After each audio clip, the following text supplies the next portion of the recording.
E agora vamos para a nossa próxima convidada internacional. Ela se chama Nora Goldstein, fala diretamente dos Estados Unidos.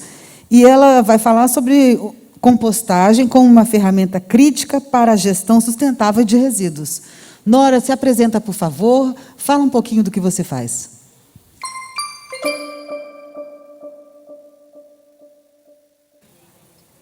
Hello, everybody. Thank you very much for this opportunity to speak to you all today about U.S. cities and are we on a path to zero organic waste?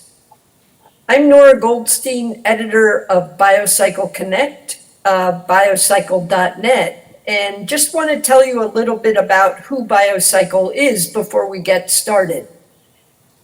The magazine, it started as a magazine, a journal actually, in 1960 by my father, Jerome Goldstein. It was called Compost Science. In the 1980s, we changed the name to BioCycle and branded ourselves as the Organics Recycling Authority. For 60 years, until the end of 2019, we were a print publication. Starting in January 2020, we switched to all digital. We have a weekly newsletter called BioCycle CONNECT, and we also updated our website last June. Everything is free. There's no paywall, so our archives go back till since 2004. Generally speaking, the zero organic waste journey in the US, to sum it up in several words, we have a really long way to go to achieving zero organic waste. The United States has no national policy that promotes recycling of organics. We do have a national goal of 50% reduction of food loss and waste by 2030. It does include recycling, composting, but for the most part, it's focused on prevention and rescue, which is very important. There's a significant amount of infrastructure for composting of garden and yard trimmings. There's less than 200 full-scale food waste composting facilities in the whole country. So not a lot of built-out infrastructure given the size of the country and where the population centers are. We are seeing an anaerobic digestion of food waste increasing at wastewater treatment plants and manure digesters. And what's really important in cities, composting is the one method of managing organics that enables people to close the loop, participate in the recycling from food scraps, dropping them at a facility or doing it in your backyard to finish compost. So it has a lot of appeal in cities.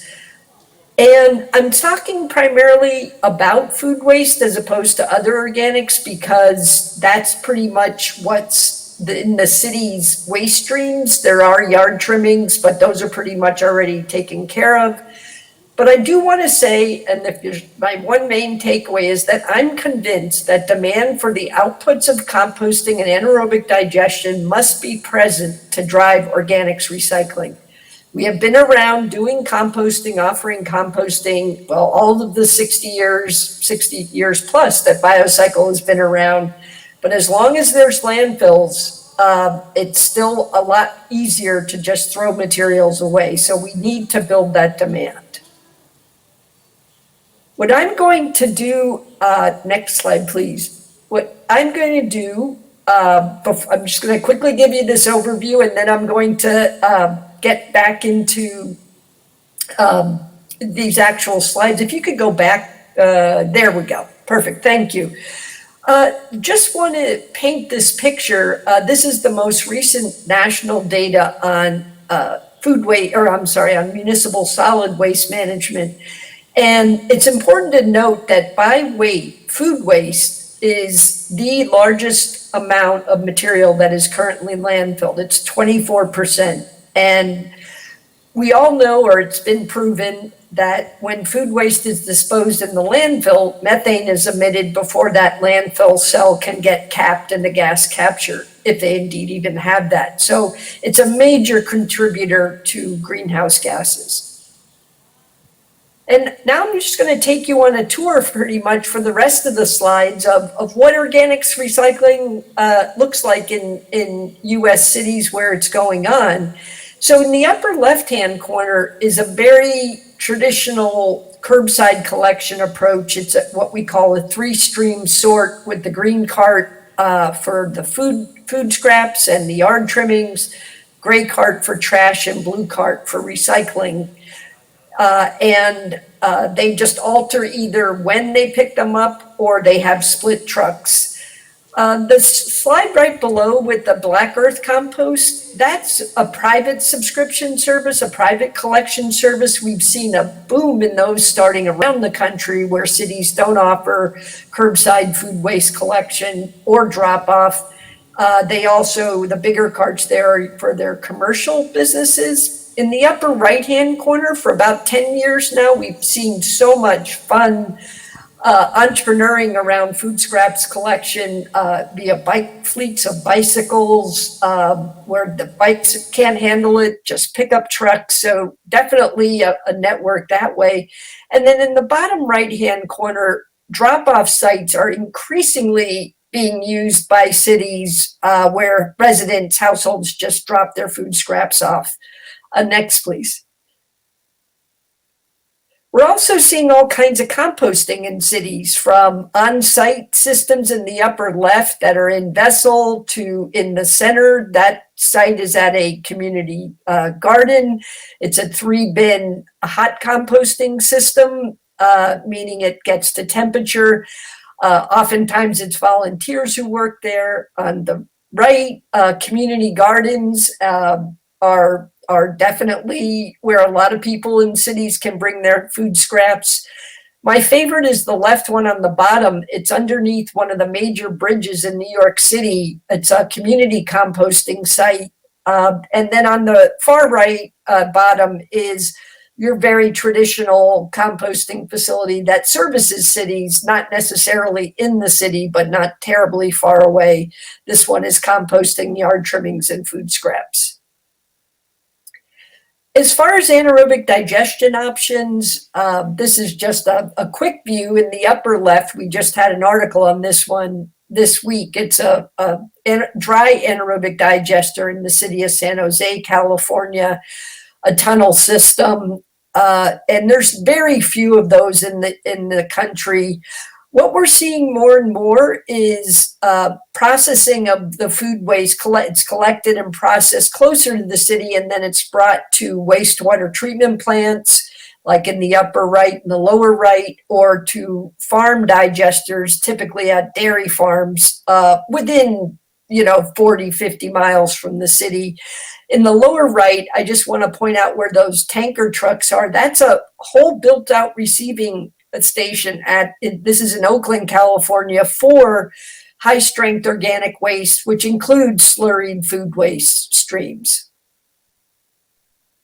Compost markets, quality compost is sold. It's used in the United States. We don't have enough of it, honestly, for all the needs. Urban uses include community gardens, where you want to put in a garden and the soil is so poor. Oftentimes they start by buying compost and then quickly realize they can make it themselves, and that's what gets them into food scrap composting. And the community gardens really are a way to address food insecurity. 1 in 6 Americans suffer from food insecurity or hunger issues, and that giving access to fresh food in the neighborhoods is really important. Stormwater management and erosion control, parks and athletic fields, as you see down in the lower left is an application there. Street trees, urban agriculture, and then agricultural uses outside of the city. We're seeing that happen where urban compost made in more urbanized area brought out to farms, both for fertilizer, but increasingly an interest in carbon sequestration. And the last trend that I want to point out before I end is food waste depackaging. And this is really happening at an increasing pace in the United States. We're seeing it primarily, it all happens in the urban area, oftentimes at waste transfer stations, sometimes right at the composting or anaerobic digestion facility. And they take loose and loose contaminated food waste, as well as packaged food waste that can't be sold or donated, put it through this machinery. It creates a slurry. And in the lower right-hand corner is an installation that the blue unit in the back is a depackager. And that's what the residue looks like. So it's both to open packaging, but also being used to control contamination. Next slide, please. So parting thoughts, and you know me, I could go on all day, but just some things to comment on. Decentralized composting, like at community gardens, community composting sites at home, is expanding around the US. It's lower cost. Oftentimes the regulations enable it. You're not required to get a permit as long as you're not creating a nuisance. And New York City has, pre-COVID, had 200 locations. So it's very common, also seeing subscription collection services and drop-off sites that enable households to participate, especially when the city doesn't offer the collection. Again, focuses on food waste versus other organic waste. That seems to be the largest amount in the waste stream for cities and basically everywhere. Biggest challenge in our country is keeping compost feedstocks clean. There's just a lot of contamination. And as I noted earlier, composting, compost and anaerobic digestion help cities in many, many ways. It's oftentimes, we're managing waste, but really we're providing material to build healthy soils and resilient soils that can sustain, be more resilient during drought. They can infiltrate water during heavy rains.